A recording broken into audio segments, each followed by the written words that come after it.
একদিন দুপুরবেলা গরমে চারদিক ধোঁয়াশা গভীর জঙ্গলের পথ ধরে হাঁটছিল এক তরুণ যুবক। তার হাতে একটি কাঠের লাঠি। তার নাম রাজু। সে একজন নতুন শিকারী। আজ ছিল তার জীবনের প্রথম একক অভিযান। কিন্তু বেচারা সকাল থেকে ঘুরে ঘুরে একটাও শিকার পায়নি। তৃষ্ণা আর ক্ষুধায় তার মুখ শুকিয়ে গেছে। ক্লান্ত হয়ে সে একটা ছায়াঘন গাছের নিচে বসে পড়ে। তখনই সে দেখতে পেল উঁচু ডালে বসে আছে একটি মোটা কালো কাক। ঠোঁটে একটি টকটকে লাল চেরি ফল।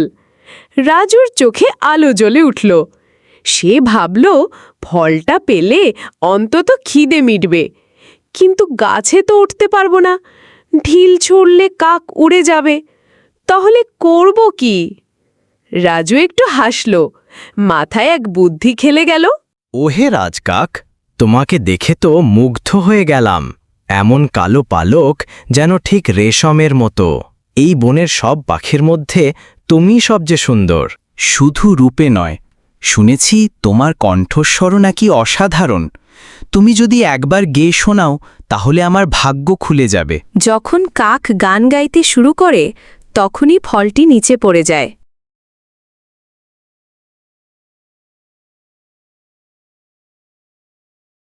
শেষে ফল পেয়ে হেসে রাজু বলল, ধন্যবাদ বন্ধু কাক, আজ আমার খিদে কিন্তু তুমিই মিটিয়েছ।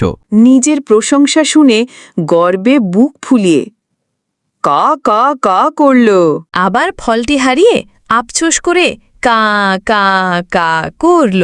এই গল্পের শিক্ষা, অহংকারে চোখ বন্ধ হয়ে গেলে নিজের ক্ষতি নিজেই ডেকে আনা যায়। অযথা প্রশংসায় মুগ্ধ না হয়ে বুদ্ধি দিয়ে বিচার পড়তে শিখতে হয়।